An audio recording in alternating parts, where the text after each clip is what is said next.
katika siku ambazo nina shida, elewa, yani shida, yani shida haswa. Ukisikia shida, yani hii ni shida, yani hii uliza katika shida, yani uliza pita kote, uliza katika shida, hii ni shida. Sasa leo ndio shida, yani bonge, yani katika siku utakiwa uniokoe, uniokoe, yani uninasoe. Mbona bwana, ni siku ya leo. Shida anasema ni shida kweli. Yani shida ikikwambia wewe, shida moja nikikwambia wewe mwenyewe unaweza kazimia hapo. Lakini kwa sababu mimi ni mwanaume, ni mtu ambaye nina confidence, intelligence. Hapa mwenyewe ni Kiingereza. Sasa unajua mambo ya Kiingereza. Baba Tausi wewe. Mimi nimesoma. Nimekwenda hapa nani engineering Tabora. Nimetoka Tabora nikaenda nani kindergarten teacher. Miaka miwili. Unaweza kindergarten nisoma miaka miwili nasomea pale. Nikapata diploma ya ufadhili. Diploma si vidonge. Ati ile diploma. Hiyo sasa hiyo. Hiyo nani umesema nini?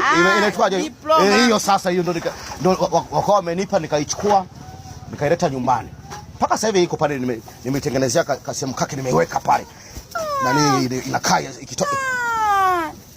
Diploma ni kitu nakichukua kama nyumbani. Baba Tausa chaga na uongo. Sasa diploma nani umesema nani huyo? Ni nini? Ni kitu gani? Diploma. Ni nini sasa, ni nini? Ni elimu. Kumbe ni elimu. Nikajuaga ni gari.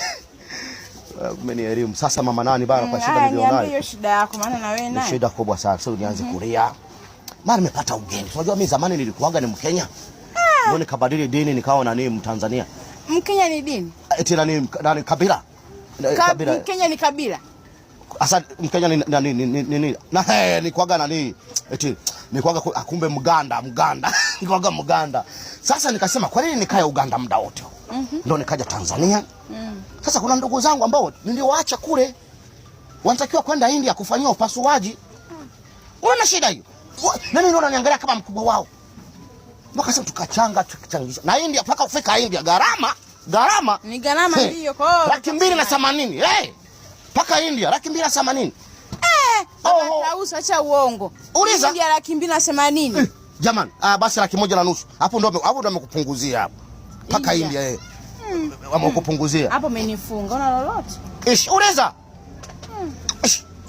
Wewe gharama. Sasa tukao tumechanga na nini? Kwa sababu mimi huyo wakati yule mama kuna mdogo wangu huyo wa Uganda huyo.